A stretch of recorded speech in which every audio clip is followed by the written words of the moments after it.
मित्रांनो, कोजागिरी पौर्णिमेला साक्षात लक्ष्मी माता पृथ्वीवर अवतरते असं म्हणतात आणि म्हणूनच कोजागिरी पौर्णिमेच्या रात्री तुम्ही माता लक्ष्मीला प्रसन्न करून घेण्यासाठी काही ज्योतिष उपाय करू शकता, काही आध्यात्मिक उपाय करू शकता, ज्यामुळे माता लक्ष्मीची कृपा तुमच्यावर होईल.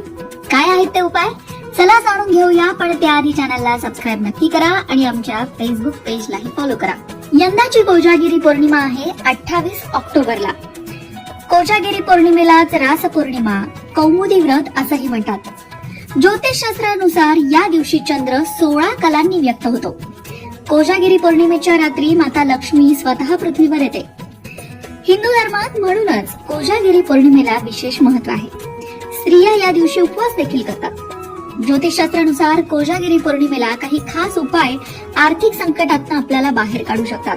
पैशाची तंगी असेल किंवा इतर प्रकारचे अनेक त्रास असतील तर त्या त्रासातून सुद्धा मुक्ती मिळू शकते.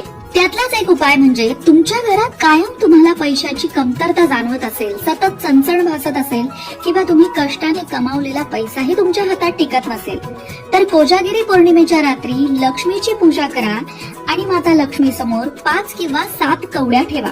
सकाळी या कवड्या लाल किंवा पिवळ्या रेशमी कपड्यामध्ये गुंडाळून तुमच्या धनस्थानामध्ये ठेवा, अर्थात तिजोरीत किंवा जिथे कुठे तुम्ही पैसे ठेवता तिथे ठेवा. त्यामुळे माता लक्ष्मीची कृपा होते आणि तिजोरी कायम भरलेली राहते असं म्हणतात. जर तुम्हाला खूप दिवसांपासून पैशाचा तुटवडा जाणवत असेल तर त्यापासून सुटका मिळवण्यासाठी किंवा कर्ज खूप झालं असेल तर पौर्णिमेच्या दिवशी माता लक्ष्मीला सुपारी अर्पण करा. सुपारीला हळदी कुंकू अक्षता अर्पण करा आणि ती सुपारी माता लक्ष्मीच्या चरणी ठेवा. त्यानंतर लक्ष्मीची पूजा करा आणि दुसऱ्या दिवशी ती सुपारी तुम्ही तुमच्या धनस्थानावर ठेवा. त्यामुळे आर्थिक अडचणीतून सुटका होते. नोकरी किंवा व्यवसायात प्रगती होण्यासाठी कोजागिरी पौर्णिमेच्या रात्री हनुमानासमोर 4 मुखी दिवा लावा. असे केल्याने आजूबाजूची नकारात्मक शक्ती दूर होते आणि नोकरी व्यवसायातल्या अडचणी सुद्धा दूर होतात. जर तुम्ही कोणतंही नवीन काम किंवा व्यवसाय सुरू करण्याचा विचार करत असाल तर त्यात यश मिळवण्यासाठी कोजागिरी पौर्णिमेला भगवान श्रीहरी विष्णूंसोबत माता लक्ष्मीची पूजा अवश्य करा. कोजागिरीच्या रात्री जागरण अवश्य करावं, पण ते जागरण का करावं आणि कसं करावं हे सुद्धा माहित असायला हवं. कोजागिरीच्या रात्री माता लक्ष्मी स्वतः येऊन पाहते कोण जागा आहे असं विचारते अशी मान्यता आहे आणि जे जागा असतं त्याच्या घरामध्ये प्रवेश करते त्या व्यक्तींना धनसंपत्तीचा आशीर्वाद देते. कोजागिरी पौर्णिमेच्या रात्री जागा राहायचं म्हणजे काय करायचं तर कोजागिरी पौर्णिमा म्हणजे जागृतीचा उत्सव आहे, वैभवाचा उत्सव आहे, आनंदाचा उत्सव आहे. जागा राहणं म्हणजे केवळ झोपलेलं नसणं असा त्याचा अर्थ नाही.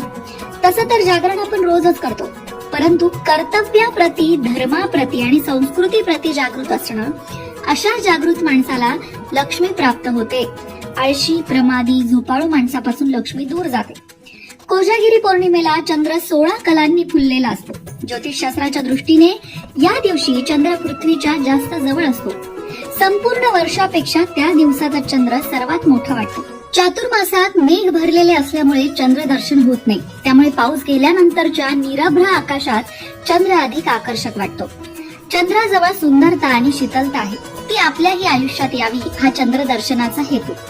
आपल्या सभोवताली अशी शांत वृत्तीची लोक, संत वृत्तीची लोक असतील तर सहजच आपण त्यांच्या सहवासात रमतो, त्यांच्यासारखं होण्याचा प्रयत्न करतो. चंद्रदर्शनही असंच विलोभनीय असतं.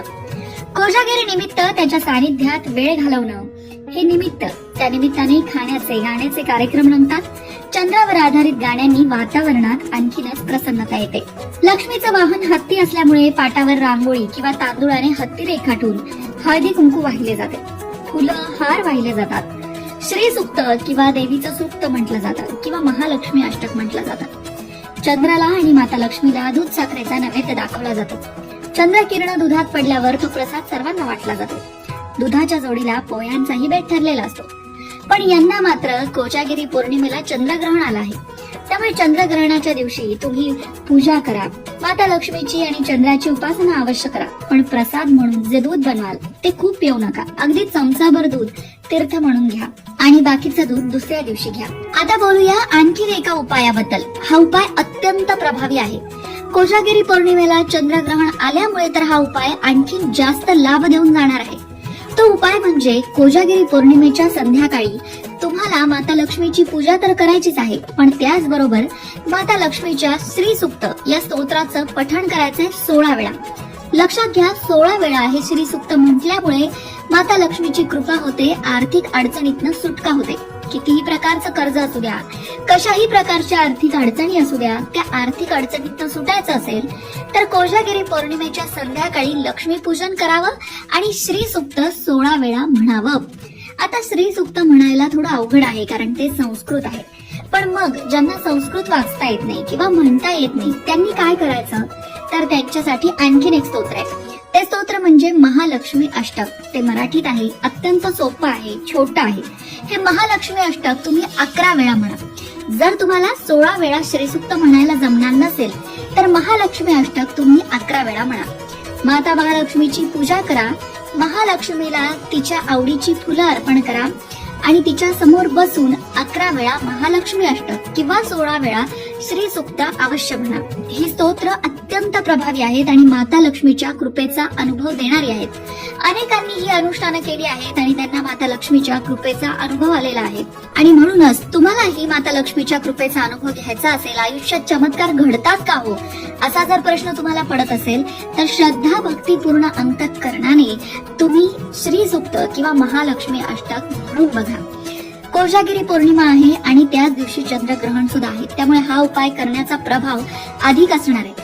त्याचं कारण मी तुम्हाला सांगते की चंद्रग्रहणाच्या काळामध्ये जी कुठली मंत्र साधना, जी कुठली स्तोत्र साधना आपण करतो ती अधिक प्रभावशाली ठरते, त्याचं फळ अधिक मिळतं. आपण केलेली साधना उपासना प्रभावी ठरते आणि म्हणूनच चंद्रग्रहण आणि कोजागिरी पौर्णिमा याचा फायदा तुम्ही नक्कीच करून घ्या. तुम्ही तुमच्या घरातल्या आर्थिक अडचणी सोडवण्यासाठी एकतर श्री सुक्त म्हणा किंवा महालक्ष्मी अष्टक म्हणा किंवा जे काही ज्योतिष उपाय सांगितले आहेत त्यापैकी एखादा उपाय करा. किंवा अगदीच काही जमणार नसेल तर महालक्ष्मीच्या एखाद्या मंत्राचा 108 वेळा जप करा. हा उपाय सुद्धा तुम्ही संध्याकाळी महालक्ष्मी समोर केला, तुपाचा दिवा लावायचा, शुद्ध गाईच्या तुपाचा दिवा, आणि महालक्ष्मीच्या एखाद्या मंत्राचा जप करायचा. कुठल्याही प्रकारची साधना तुम्ही या काळामध्ये केली तर ती तुम्हाला दुपटी तिपटीनं फळ देऊन जाईल. कारण की तिथी, ग्रहमान या सगळ्याच गोष्टींचा परिणाम आपल्या साधनेला अधिक प्रभावी करत असतो. चंद्रग्रहण काळामध्ये पूर्वीच्या काळी लोक मंत्र उजळून घेत असत. मंत्र उजळून घेणं म्हणजेच काय, तर चंद्रग्रहण काळामध्ये त्या मंत्रांना तेज प्राप्त होतं. म्हणून आपली स्तोत्र आहेत, मंत्र आहेत, ती चंद्रग्रहणाच्या काळात म्हटली तर त्या स्तोत्रा मंत्रांमधलं तेज आणखीनच वाढतं आणि ते प्रभाव दाखवायला सुरुवात करतात. आणि म्हणूनच पूर्वीच्या काळी लोक चंद्रग्रहण काळामध्ये मंत्र जप, स्तोत्र जप, उपासना, साधना करत असत. त्याचं कारणच ते आहे. लक्षात घ्या, चंद्र मनाचा कारक आहे. आपल्या मनावर राज्य असतं चंद्राचं आणि माणसाचं मनच माणसाला सगळीकडे भटकवत असतं. त्याच मनाला जर आपण योग्य ठिकाणी लावलं तर ते कितीतरी चमत्कारिक परिणाम करून दाखवतं. म्हणूनच चंद्रग्रहण काळामध्ये मनाला योग्य साधनेमध्ये लावणं आवश्यक असतं.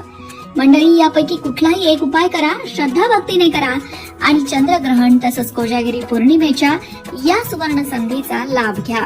अशाच प्रकारच्या माहितीपूर्ण व्हिडिओसाठी लोकमत भक्ती चॅनलला सबस्क्राईब करा आणि बेल आयकॉनवर सुद्धा क्लिक करा, म्हणजे आमच्या नवनवीन व्हिडिओचं नोटिफिकेशन तुम्हाला मिळत आहे. तसंच योग्य आध्यात्मिक